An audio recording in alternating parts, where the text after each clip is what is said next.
à voix haute, à voix épistolaire. Rainer Maria Rilke, lettre à un jeune poète. Viareggio, près de Pise, Italie, le 5 avril 1903. Pardonnez-moi, cher monsieur, si je ne me souviens qu'aujourd'hui et avec gratitude de votre lettre du 24 février. J'ai été souffrant tous ces temps-ci, pas vraiment malade, mais accablé d'une lassitude rappelant l'influenza et qui m'a rendu incapable de quoi que ce soit. Et pour finir, en l'absence d'un quelconque changement, je suis parti au bord de cette mer du Midi dont une fois déjà j'ai éprouvé les bienfaits. Mais je ne suis pas encore rétabli, écrire me coûte. Aussi devrez-vous prendre ces quelques lignes pour plus. Naturellement, il faut que vous le sachiez, chacune de vos lettres me fera toujours plaisir. Seulement, il vous faudra être indulgent pour la réponse qui, souvent peut-être, vous laissera les mains vides, car, au fond, et justement pour les choses les plus profondes et les plus essentielles, nous sommes indiciblement seuls. Pour se conseiller ou s'entraider, il faut bien des péripéties et bien des réussites. Toute une constellation d'événements est nécessaire pour un seul et unique succès. Aujourd'hui, je voudrais ne vous parler que de deux choses. De l'ironie d'abord. Ne vous laissez pas dominer par elle, surtout pas à vos heures stériles. À vos heures fécondes, cherchez à vous en servir comme d'un moyen de plus pour saisir la vie. Employée dans toute sa pureté, elle aussi est pure, et il n'y a pas à en avoir honte.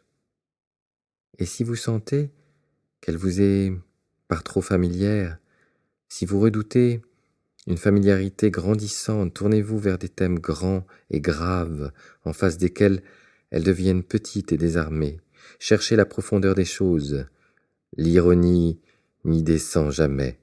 Et si vous deviez aborder la grandeur, vérifiez en même temps si cette conception correspond à une nécessité de votre être, car, sous l'influence des choses graves, ou bien elle se détachera de vous, si elle n'est qu'accidentelle, ou bien, pour peu que chez vous elle soit réellement innée, elle acquerra la force d'un outil précieux et prendra place dans la série des moyens à l'aide desquels vous devez former votre art. Et la seconde chose dont je voudrais vous parler aujourd'hui est la suivante. De tous mes livres, peu me sont indispensables, et il en est deux qui sont toujours à ma portée, où que je sois. Ici aussi, je les ai près de moi, la Bible et le livre du grand poète danois Jens Peter Jacobsen.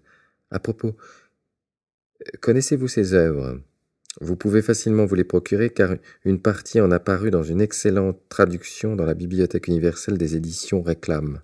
Procurez-vous le petit volume 6 nouvelles de J.P. Jacobsen et son roman Nils Linn, et commencez par la première nouvelle de ce petit volume intitulé Mogens. Un monde va vous submerger. Le bonheur, la richesse, l'insondable grandeur d'un monde.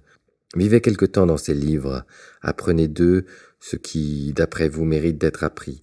Cet amour vous sera rendu au centuple, et quoi que devienne votre vie, il traversera, j'en suis certain, le tissu de votre devenir comme l'un des fils raisonnables de vos expériences, de vos déceptions et de vos joies. S'il me fallait dire que j'ai appris quelque chose sur la nature de la création, sur sa profondeur et son immuabilité, je ne peux citer que deux noms, celui de Jacobsen, ce grand, très grand poète, et celui d'Auguste Rodin, le sculpteur, qui n'a pas son égal parmi tous les artistes de ce temps, et que tous vos chemins mènent au succès. Votre Rainer Maria Rilke.